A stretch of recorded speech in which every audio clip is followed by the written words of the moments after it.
Solsystemet er ca. 4,6 milliarder år gammelt. Det blev dannet af en meget stor og kold gassky bestående af hydrogen, helium og små mængder af andre grundstoffer. Der opstod en supernova-eksplosion, hvor at store mængder stofmængder blev kastet ind i gasskyen. Der var nu tungere grundstoffer, som f.eks. metaller og kulstof i gasskyen. Gasskyen blev presset sammen på grund af eksplosionen, og tyngdekraften pressede den yderligere sammen. Under sammentrækningen blev tilfældige bevægelser forstørret til en hurtigere og hurtigere rotation.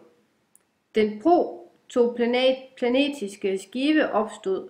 Materialet i gasskyen roterede nu i samme retning rundt om gasskyens centrum, ligesom den dag i dag, hvor alt roterer rundt om solen. Stoffet i den protoplanetiske skive begyndte at klumpe sig sammen til støvkorn og småsten. Planeterne blev langsomt dannet.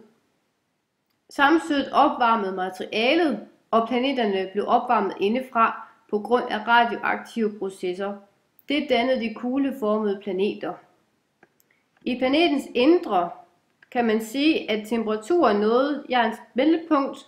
Derefter sank jernet ind mod planetens indre, og de lette materialer steg mod overfladen. Store dele af jordens kerne består af jern og nikkel og er stadig flydende den dag i dag.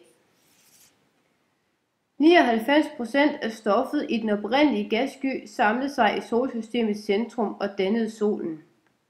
Sammentrækningen førte til en opvarmning. Solens indre blev flere millioner grader varmt. Atomkernerotationer i solens indre omdannede hydrogen til helium, og solen blev til en lysende stjerne. Da solens energiproduktion begyndte, holdt den op med at trække sig sammen. Solens stråling giver et udadrettet tryk, der modvirker tyngdekraften. Den voldsomme energiudstråling blæste rester af gas og støv væk fra solsystemets indre. Let fordampelige stoffer, hydrogen, helium og vand forsvandt. Derfor består de indre planeter, Merkur, Venus, Jorden og Mars, udelukkende af klipper og metaller. De kaldes også de jordlignende planeter. Længere fra solen, hvor der er koldere, beholdte planeterne de let fordampelige stoffer. De kaldes også gasplaneterne og er Jupiter, Saturn, Uranus og Neptun, og har et tykt lag hydrogen og helium yderst, men de har en jordlignende tilstand inderst. Dværgplaneten Pluto består af klipper og is.